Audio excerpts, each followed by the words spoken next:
손배꼽 인사. 안녕하세요. 안녕하세요. 위클리뱅 문희정입니다. 이학범입니다. 네, 수의계에서만 통용되는 말 중에 면대라는 말이 있죠. 네, 면허대여 약자입니다. 사실 우리가 면허대여 하면은 어감이 좋지는 않아요. 네, 예. 불법이죠, 사실은. 그렇습니다. 문제는 불법인 걸 알면서도 이런 일들이 계속해서 일어나고 처벌받는 사례들이 이어지고 있다는 거죠. 맞습니다. 사실은 뭐 약사, 뭐 의사 이런 데들도 이런 문제가 좀 있었는데 수의계에서도 최근에 이렇게 면허를 대여했다가 일당이 단체로 처벌받는 사례들이 늘어나고 있습니다. 저희가 이거 나쁜 거예요 라고 얘기는 했지만 이게 처벌까지 이어진다라고 하면은 이제 좀 심각해진 건가라는 생각을 하기 쉽거든요. 맞습니다. 그 심각해진 이유가 사실은 있습니다. 네. 왜냐하면 2013년 8월 2일 날 수의사 처방제가 시행이 됐습니다. 네. 그래서 이제 기존에는 동물용 의약품을 사고 파는데 아무런 제한이 없었는데 이제는 처방 대상 동물약품의 경우에는 반드시 수의사가 동물을 진료를 하고 네. 처방을 해야지만 약을 사고 팔 수 있거든요.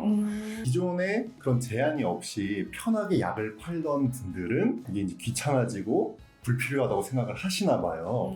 그러다 보니까 면허를 빌려다가 네. 수의사가 실제 소유주가 아닌 병원을 차려서 이제 이런 불법 행위들을 많이 하기 시작을 했습니다. 사실 처음부터 이 법이 안 만들어진 게 저는 좀 이상하다는 생각이 일단 들고요. 맞습니다. 이게 네. 처방제가 꼭 동물만을 위한 건 아닙니다. 네, 동물에게 동물용 의약품의 오남용을 예방을 해서 항생제 내성 같은 문제들을 막아가지고 네. 결국에는 동물에게도 이제 안전하게 하고 축산물을 통해서 사람에게 오는 피해도 막는 거거든요. 축산물 같은 경우에는 최종 소비자는 사람이니까요. 맞습니다. 그래서 네. 이게 동물뿐만 아니라 사람을 위해서도 수의사 처방제는 당연히 필요한 제도이고 오히려 늦게 도입된 제도인데 네. 이제 기존 업체분들은 불편하신 거죠. 그동안은 안 하더니 왜 우리를 귀찮게 해? 네. 근데 도대체 어떤 사례들이 적발된 겁니까? 네, 한번 말씀드리면 네. 2013년 8월에 수의사 처방제가 시행이 됐잖아요. 네. 그리고 이제 그 다음에 14년 3월에 채 1년도 안 돼서. 그렇죠. 경기도 안성에서 수의사가 아닌 분이 네. 수의사 면허를 빌려서 동물병원을 개설을 한 거예요. 그러니까 이 병원은 있지만 실제 운영하는 사람은 수의사가 아닌 분이에요. 수의사는 그 대가로 매달 250만 원의 면허대여 비용을 받았습니다. 그리고 이분들이 불법 동물병원에서 2015년 1월부터 2019년 2월까지 경기, 충남, 충북, 강원 여기저기 양계동과 300곳에 동물약품 48억 원치를 불법 판매를 했습니다. 그리고 이 두 분을 연결해준 브로커 같은 분이 있는데요. 네. 이분은 또 동물약품 판매업체 대표님이에요. 그리고 이분들이 불법으로 판매한 그 약품에 이 브로커가 유통하는 약도 포함이 되어 있었던 거죠. 말 그대로 업계에서 자신들의 이익을 극대화하기 위해서 이런 범죄를 저지른 거잖아요. 맞습니다. 네. 근데 저희가 왜 최종 소비자는 사람이니까 네. 라고 표현을 했습니다만 사실 최근에는 축산물 인증제라고 해가지고요. 네. 이력을 저희가 볼 수가 있거든요. 맞습니다. 무항생제로 네. 길러줬다고 그래서 저희가 더 많은 돈을 주고 사는 일도 있어요. 맞습니다. 자, 그러면 의문이 네. 드는 게 인증제 못 믿는 거야? 라는 생각도 들거든요. 그런 생각이 들 수가 있습니다. 축산물 관련해서 뭐 동물복지 인증도 있고 네. 무항생제 인증도 있고 한데 그런 거 인증을 할 때 사실은 수의사가 좀 역할을 하거든요. 그런데 이 일당들이 거기에도 작용을 했습니다. 그래서 무항생제 축산물 인증을 받을 때 네.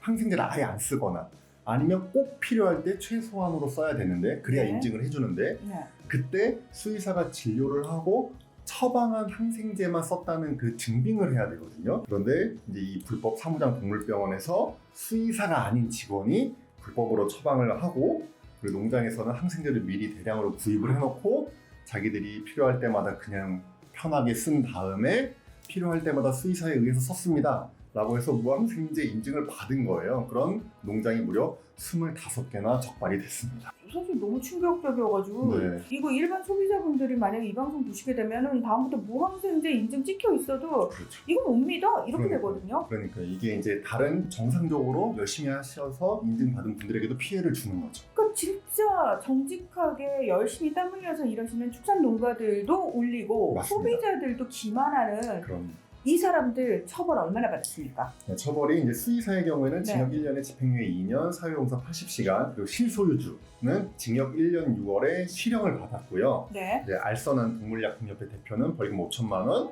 허위로 무항생제 인증을 받은 농장들은 벌금 1,000만 원씩을 받았습니다. 아까 48억 원 벌었다고 그랬는데 네. 예, 그거에 비해서는 처벌이 굉장히 가볍다. 그런 생각이 들죠. 그리고 실제로 네. 이런 처벌을 받아서 집행유예 기간인데 똑같은 일을 해가지고 다시 고발을 당한 사례까지 나오고 있습니다. 네.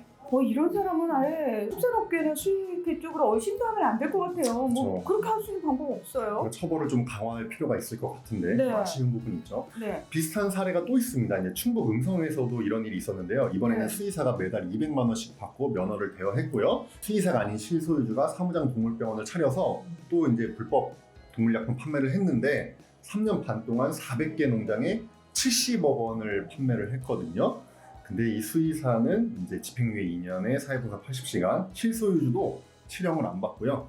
징역 1년 6월에 집행유예 2년 6월 그리고 사회봉사 80시간을 받았습니다. 100% 재범률일 것 같습니다. 네. 예. 처벌을 받았다고 해도 일단 그 처벌이 굉장히 미미할 뿐만 아니라 저는 수의사 선생님들한테 좀 실망해요. 그렇죠. 그런 부분이 좀 있죠. 네. 그래도 저는 좀 긍정적으로 보고 싶은 거는 과거와 다르게 분위기가 좀 바뀌었습니다. 일단 예전에는 수의사가 면허를 대여하는 건 당연히 불법이죠. 네. 이 면허를 빌려다가 동물병원을 불법으로 차린 이 사무장, 네. 실소유주는 처벌할 수 있는 조항이 없었어요. 이게 무슨 뚝단지 같은 말이래요. 똥장지 같은데 실제로 그래가지고 고발을 해도 이게 뭐 조사를 할 수가 없었습니다. 그런데 다행스럽게도 2020년 1월에 수의사법이 개정이 네. 되면서 이제 면허증을 빌려준 수의사뿐만 아니라 실소유주 그리고 이걸 알선한 사람들까지 다 이제 처벌을 할 수 있게 바뀌었거든요. 그러니까 2020년 지난해부터 바뀌었다는 네. 거잖아요. 그러면은 네. 좀 전에 학권 대표님이 말씀해주신 네. 그 사례는 그 이전이란 말이죠? 그 이전이어서 아까 제가 말씀드린 그 처벌은 네. 사실 수의사 면허 대여의 혐의는 수의사한테만 적용이 된 겁니다. 네.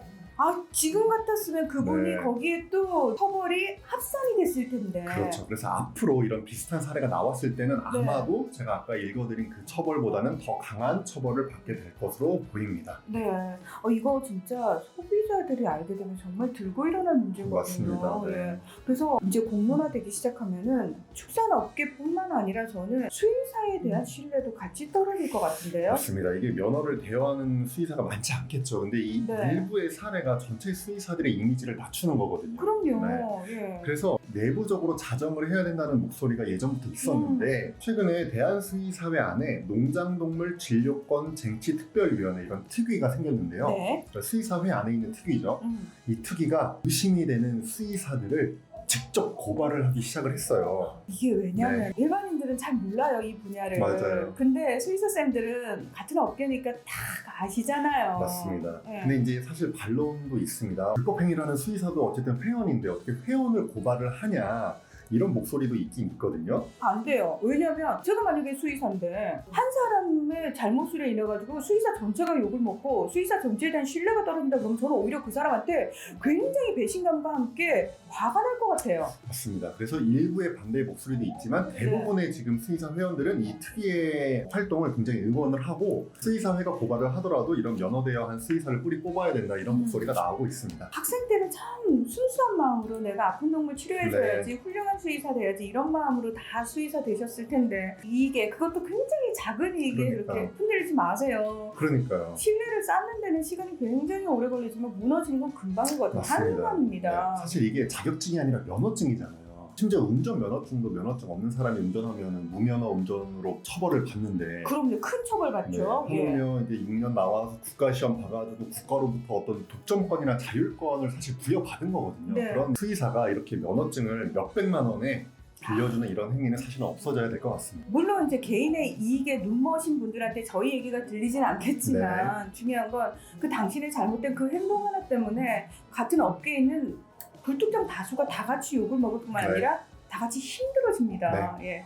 한 번만이라도 직업윤리 그리고 책임의식을 조금 생각해 보셨으면 좋겠다라는 말씀 드리면서 오늘 위클리벳 여기서 마무리하겠습니다. 함께해 주셔서 고맙습니다. 감사합니다.